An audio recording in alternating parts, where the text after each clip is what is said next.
The Amateur, the new movie starring Rami Malek. Let's talk about it.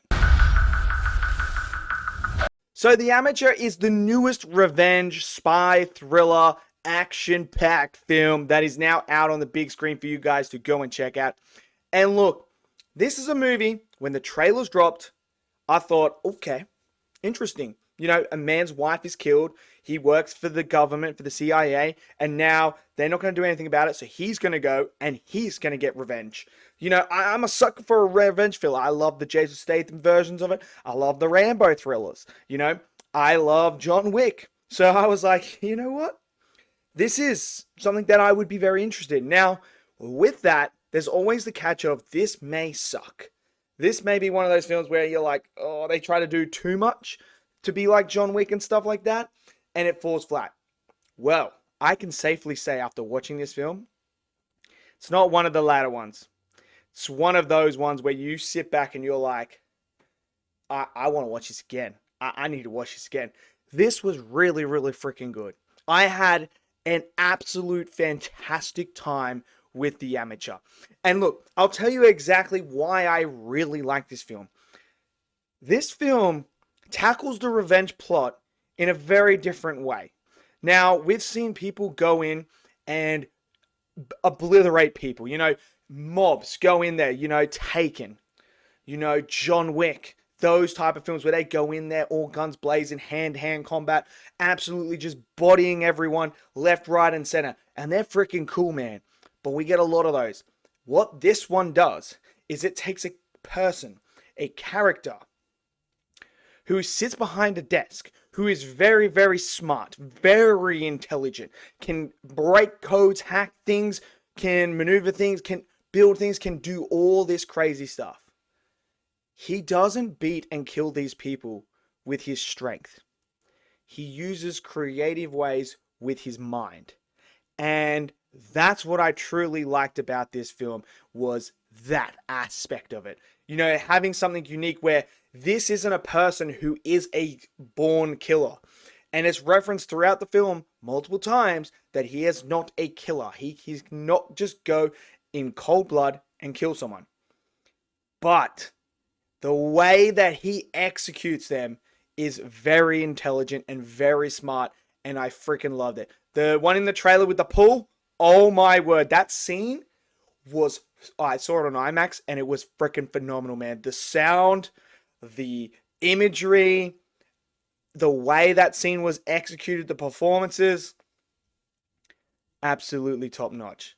So freaking good. So I really like that aspect. And as you're watching this film, they do such a great job at setting the stage very early on.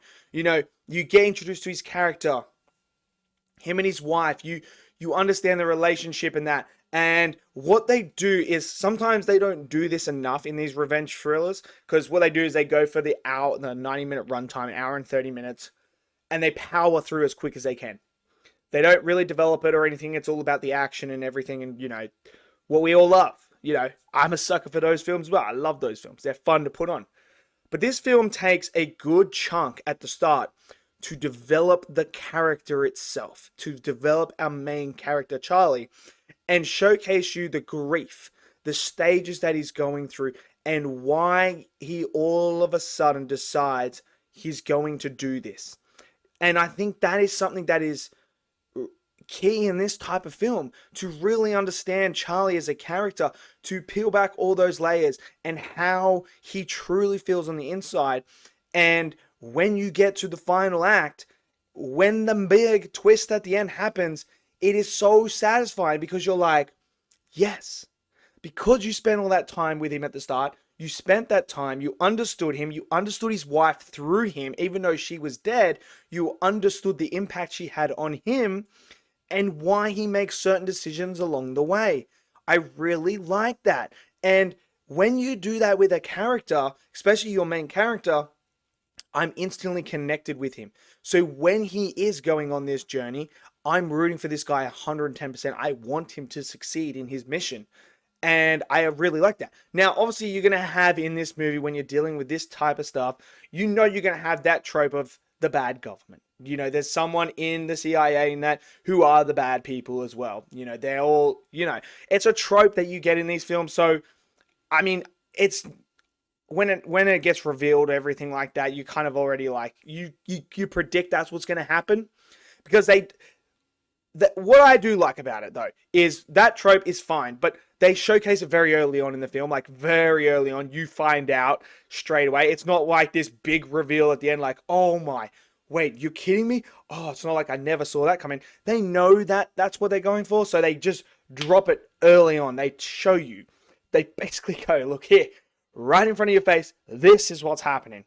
But it's about the journey that he goes on, that Charlie goes on, and this thrilling aspect of watching a person who's never killed someone in his life, filled up with rage, anger, and revenge, trying to execute that and trying to avoid being the person to do it face to face at the same time is something that I really, really like. And there's a moment in here with, you know, a particular character that you get introduced in where he makes a reference to him about like how he can't do that and how he sets up the way that he kills people. And I like that aspect because it reminded me of another franchise where it's like, you know, I didn't technically kill you. You had a chance to get out. I gave you a way out. You chose not to go that way. And I like that aspect. Now, there are other characters get introduced. There's this other character that he talks to, that Charlie talks to through a messenger thing. Great character as well. Very much. They dived into a lot of depth of that character as well that I was not expecting for a side character. That really made you understand a lot more of that character and go, oh, so there's something that happens involving that character that does make you feel like, oh, really? I felt it. So there is a lot of emotional weight here. Cinematography was great.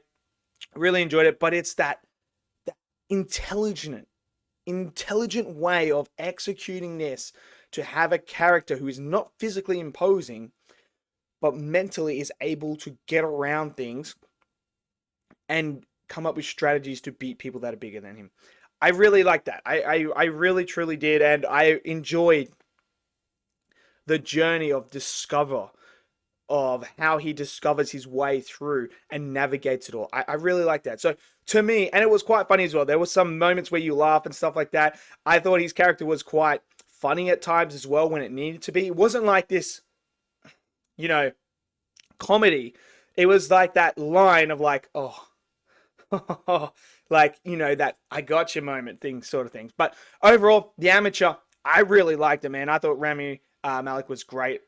Fishburne was absolutely fantastic as well. Yeah, so let me know what you guys thought. If you have seen The Amateur, did you enjoy it? Did you not? Smash it down in the comment section below. Smash that like button, click subscribe, and I'll see you guys next video. Until then, stay safe and peace out.